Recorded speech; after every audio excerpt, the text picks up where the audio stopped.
Jamaah yang dirahmati Allah, sholat itu ibadah yang paling sering kita lakukan. 5 kali sehari. Tapi justru karena sering, kadang adabnya kita remehkan.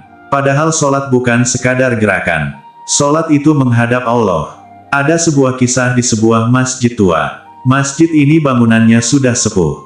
Tiangnya besar, kayunya hitam, atapnya tinggi. Karpetnya tipis, tapi penuh sejarah. Dan satu lagi, masjid ini punya jamaah tambahan, tikus. Tapi bukan tikus biasa, tikus besar, bulunya jarang, kepalanya botak. Kalau lewat, jalannya pelan dan tenang. Mungkin sudah profesor tikus, jamaah senior. Suatu malam, 3 orang sholat berjamaah. Tenang, sunyi, khusyuk. Sampailah mereka diduduk di antara 2 sujud. Imam membaca pelan, penuh penghayatan. At-tahiyatu lillahi wassalawatu. Tiba-tiba jamaah sekalian. Dari atas balok kayu tua itu. DUUKK. Si profesor tikus jatuh tepat di depan imam. Bukan lari, bukan lompat. Jatuhnya elegan. Wibawa tetap terjaga. Karena kaget, lidah imam latah. Yang seharusnya, at-tahiyatu. Yang keluar malah, tikus jatuh. Jamaah sekalian. Ini bukan niat, ini refleks, manusiawi. Tapi masalahnya bukan di situ. Masalahnya adalah reaksi jamaah lain.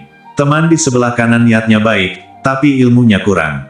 Dia berbisik, "Set, sholat, jangan ngomong." Yang di kiri lebih berani lagi. "Itu batal, ulangi dari awal." Akhirnya apa? Yang satu ngomong. Yang satu menegur dengan ngomong. Yang satu menilai dengan ngomong. Tikusnya sudah kabur, khusyuknya ikut kabur. Jamaah sekalian, disinilah pelajarannya. Sholat itu ibadah diam. Bukan ibadah komentar, bukan ruang klarifikasi, bukan forum koreksi lisan. Kalau sholat itu seperti telepon dengan Allah, masa sedang bicara dengan raja, kita masih sempat-sempatnya komentar soal tikus. Yang lebih lucu lagi, setelah salam mereka malah debat. Kamu duluan yang ngomong, bukan kamu. Pokoknya batal semua. Tikusnya mungkin mikir, manusia ini aneh, sholat tapi ribut. Jamaah yang dirahmati Allah, sekarang kita masuk ke ilmunya. Pertama, apakah berbicara membatalkan sholat? Mayoritas ulama sepakat. Berbicara dengan sengaja dalam sholat membatalkan sholat. Kalau tidak sengaja, karena lupa atau kaget. Ada khilaf, tapi tetap harus hati-hati. Maka prinsipnya, selama sholat, tahan lisan. Kedua, kalau imam salah, bagaimana cara menegurnya? Islam itu rapi, ada aturannya. Untuk laki-laki, menegur imam dengan mengucapkan, Subhanallah. Bukan kalimat lain. Bukan komentar. Bukan ceramah dadakan. Untuk perempuan, menegur dengan menepukkan tangan. Bukan bicara. Ini berdasarkan hadits Rasulullah. Jadi kalau imam salah bacaan, salah gerakan, jangan teriak. Jangan menyebut kalimat panjang. Jangan berkata, salah. Cukup, subhanallah. Pendek, sopan, sesuai sunnah. Ketiga, kalau imam tidak sadar juga. Kalau imam tetap tidak sadar, jamaah mengikuti semampunya. Setelah sholat, baru diingatkan dengan baik. Ingat jamaah sekalian, sholat bukan lomba cari salah. Keempat, kalau jamaah yang salah, bukan imam. Kalau teman di samping kita salah gerakan, jangan ditegur dengan suara, jangan ditarik-tarik, jangan dikomentari.